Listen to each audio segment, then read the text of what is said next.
I was about in the 3rd or 4th grade. Fourth or fifth grade. I can't remember exactly when. But I went to a birthday party. It happened to be my birthday party.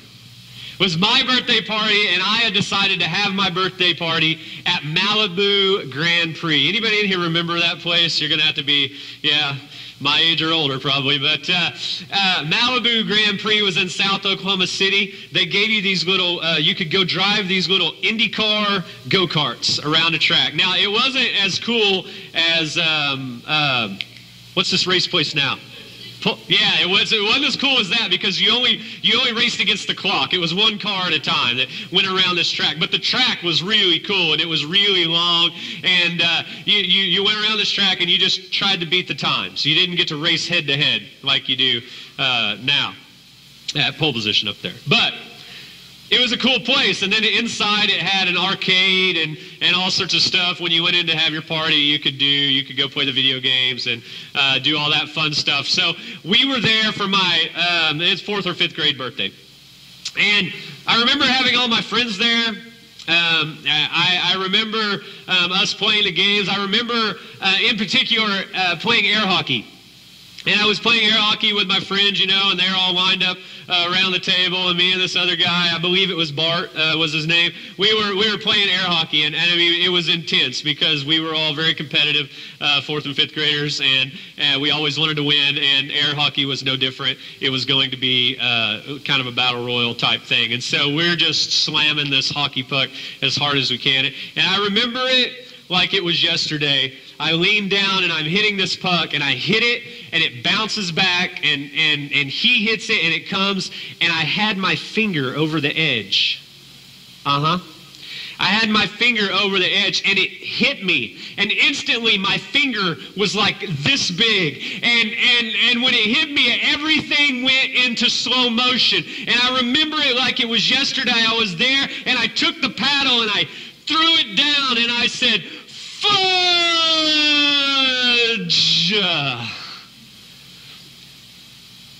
Only like on the Christmas story, I didn't say fudge. I said the other one, the big one, the mother of all of them. And speaking of mothers, mine was standing right there. Yeah. I remember it like it was yesterday because it's burned into my skull because her eyes burned it there. I remember looking at her in slow motion, and her face deformed into that of a demon, and it looked at me. And to my surprise, she didn't beat me, though I probably deserved it. She didn't end the party. The look was enough. I knew. And I don't remember ever saying a word, anything like that around my mother ever again. That was one time where my mother's discipline actually worked on me, and the look did it. But I knew, and she knew, and everybody else in the room knew that we don't say that word. And I never said it again in front of my mother.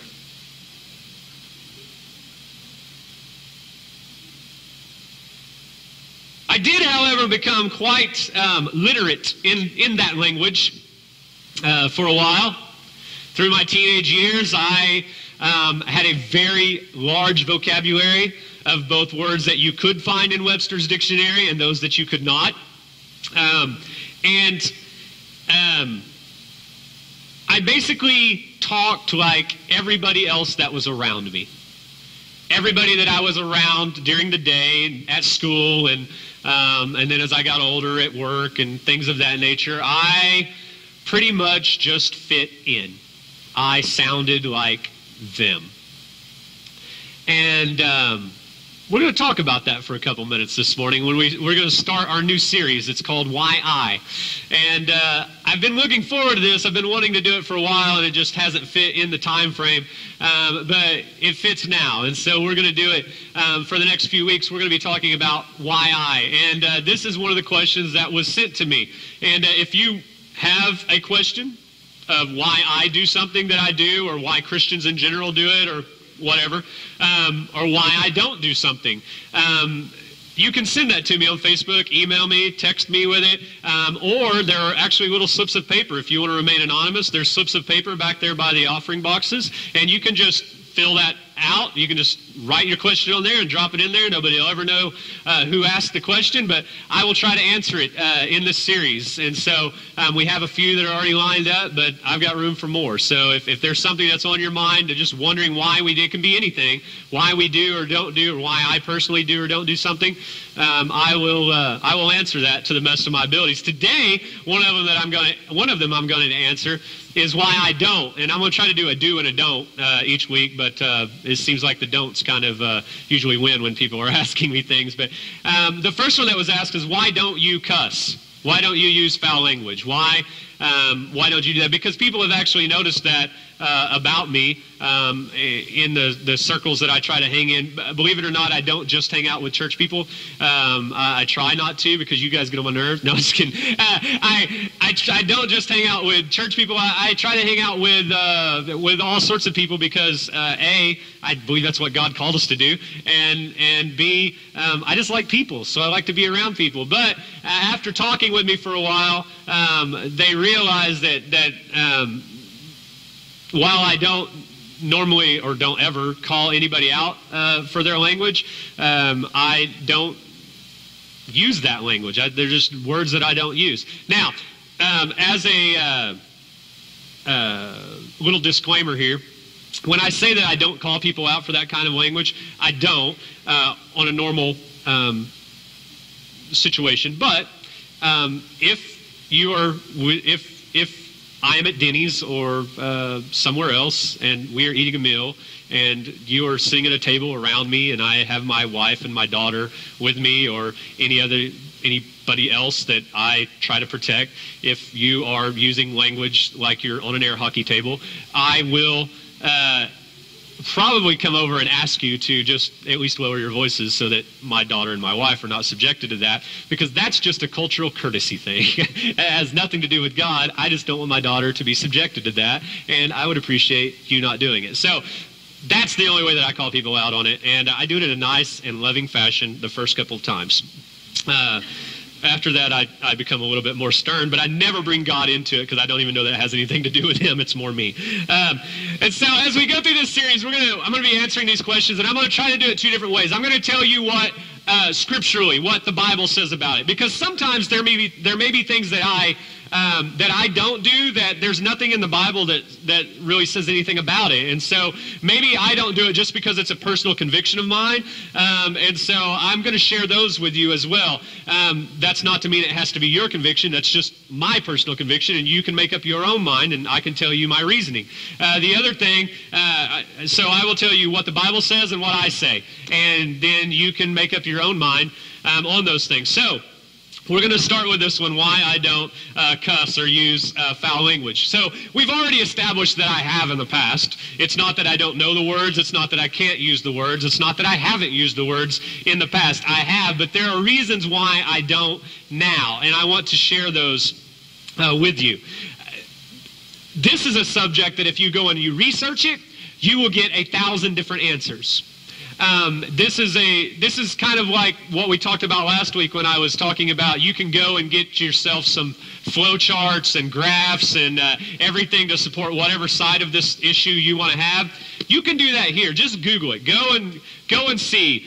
Just Google why Christians don't cuss, or why we don't use foul language, or go Google any of that, and you will find people who feel very strongly on both sides of the issue.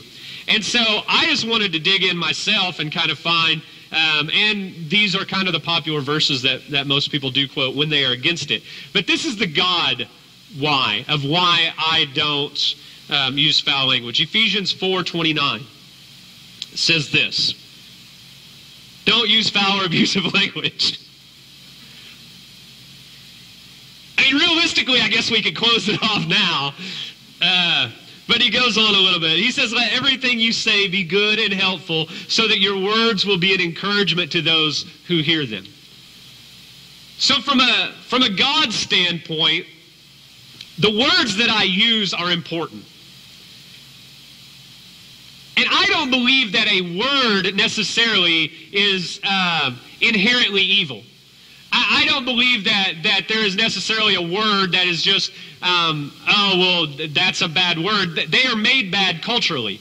Our culture decides what is good language and what is bad language. Now, we can argue that and we can say it shouldn't be that way, but that's just the way it is. You know that because there are words that you're not allowed to use in school.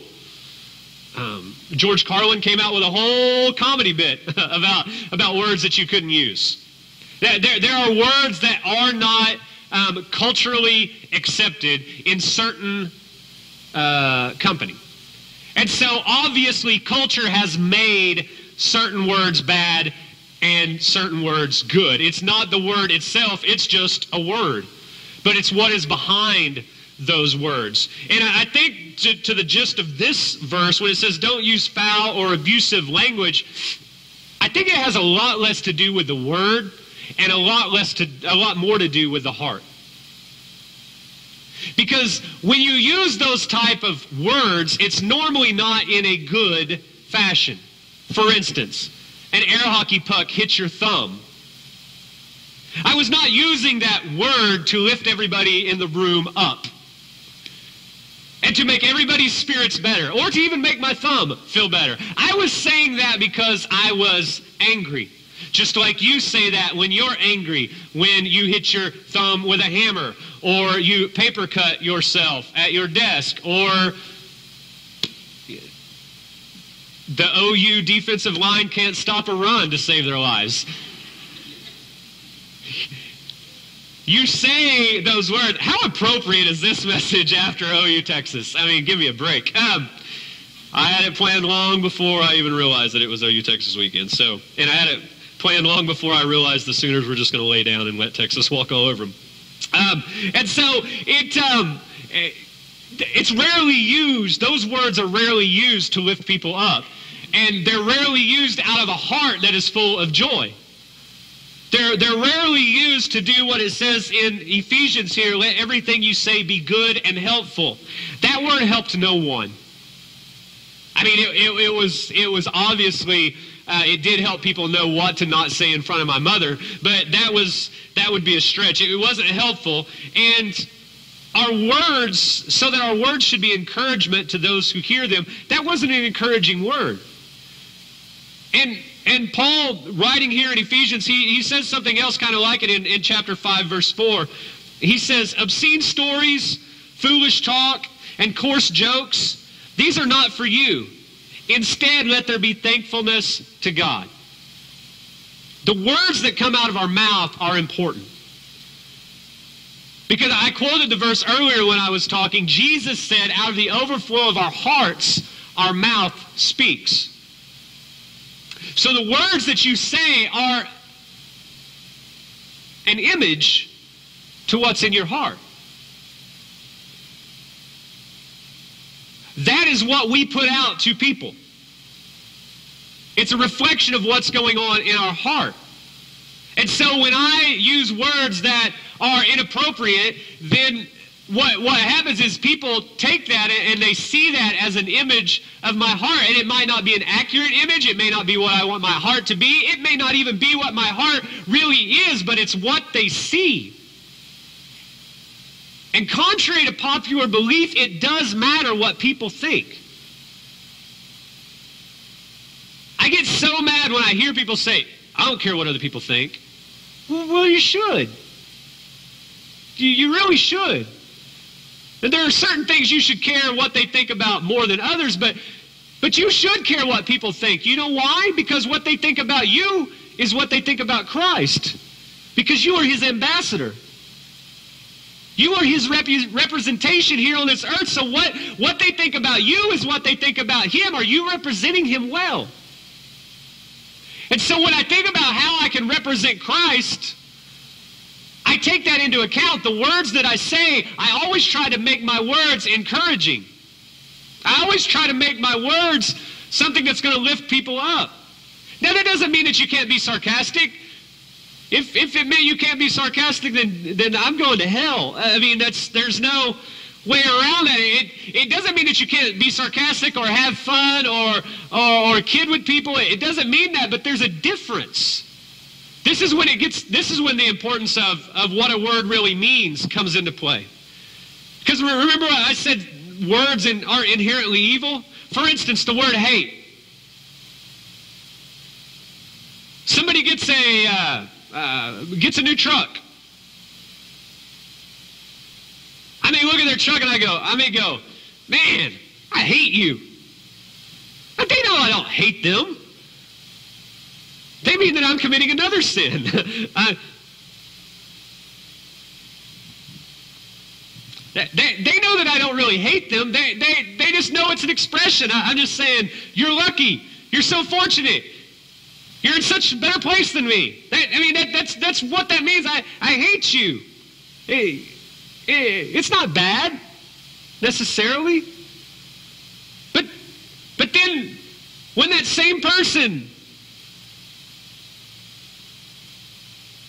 when I find out they've been talking behind my back, and I'm confronting them about this, and I look them in the eye and I say, I hate you, that's a different meaning, right? It means something different. And I know this sounds very basic and this sounds very 101-ish, but sometimes we need to hear this stuff because it does matter what we say. What comes out of our mouth matters, and it's not just what we would consider cussing or foul language. It's the actual words that we put together and say.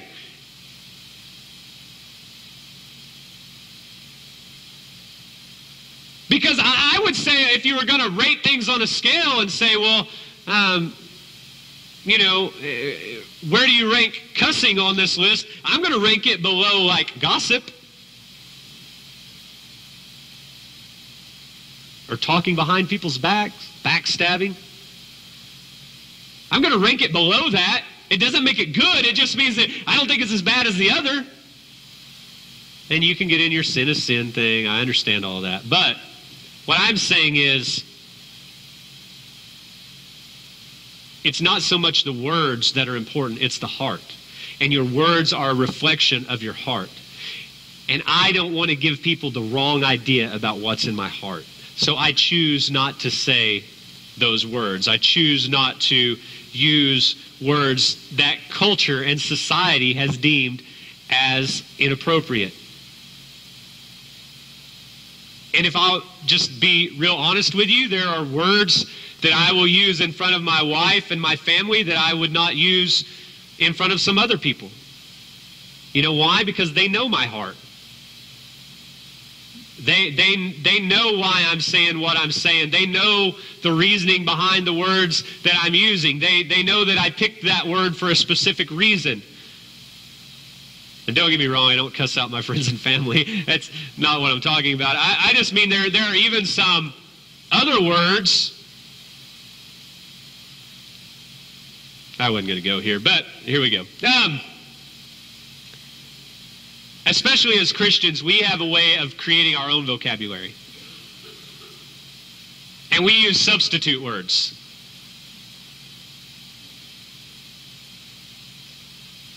And I'm not going to get into the list of all of them that we say, but you know what I'm talking about. There was one that just said it right there. Yeah. You know what I'm talking about. We started out where it's going to sound like we're going down somewhere we're not supposed to go, and then we just flip it.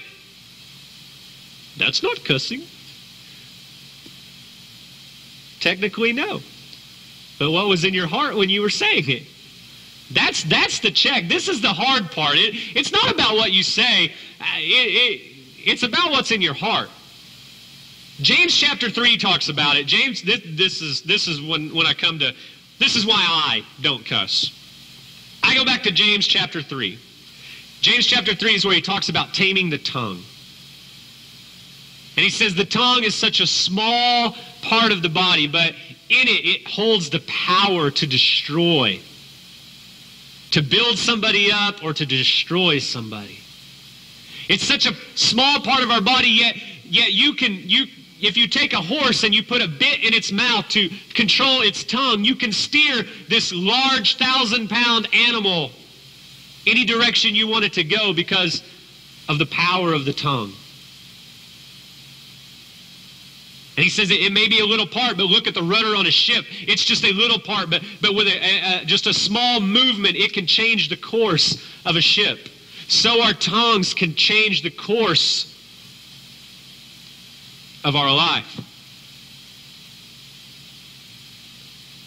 And so if I'm trying to be like Christ, and if I'm trying to look like Him, then I think the hardest thing to tame, according to the Bible, is my tongue. And so if I can work very hard to tame that, I believe that many of the other things will fall into place.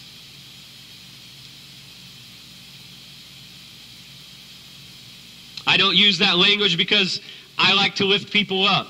It's what I do. It's my job. It's my calling.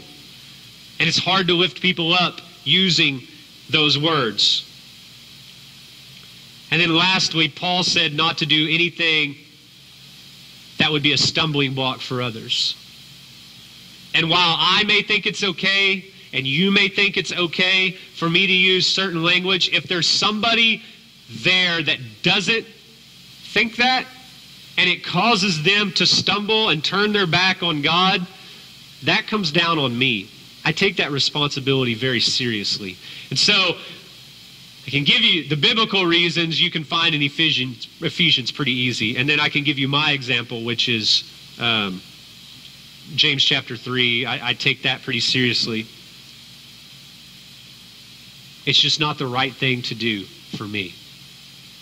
You search your own heart.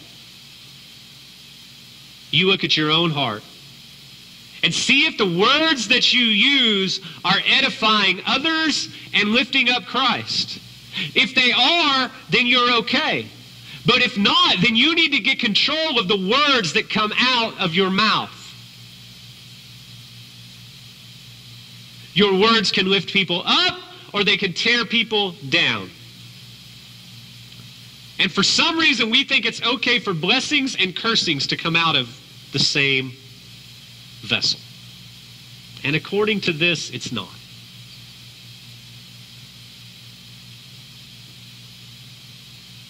I don't have time to go into the other one. We'll do that next week. That's the great thing about a series. I can just move stuff down. Next week, I'm going to talk a little bit of why I'm trying to get the words down of what they said. I was asked why I lift my hands during worship. I'm going to talk about why I am expressive during worship. Why I express myself the way that I do during worship.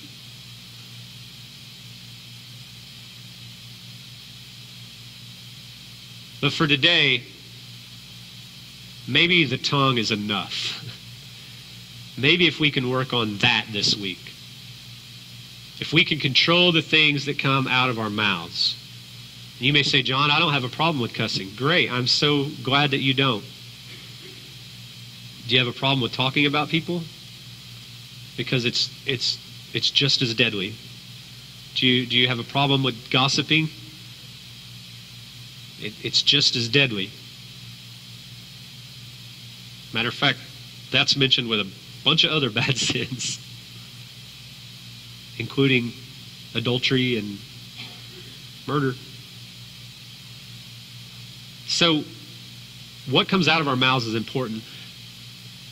Not only because it shows what is in our heart, but because as Christians we represent Christ. And in the same way, more than likely, your employer doesn't want you representing them using that kind of language in a business setting. God doesn't want you representing Him in a life setting like that. So choose wisely the words that you say. It's a habit. I understand. You hear it every day. You hear it on movies, on TV, you hear it on radio, you hear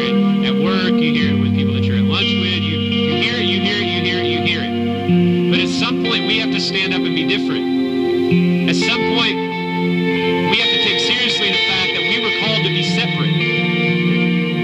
That we are called to be in the world, but not of the world.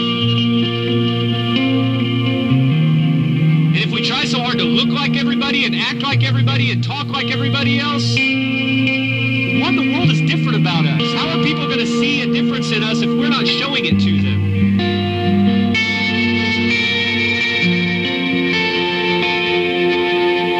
You'll never tame your tongue by yourself.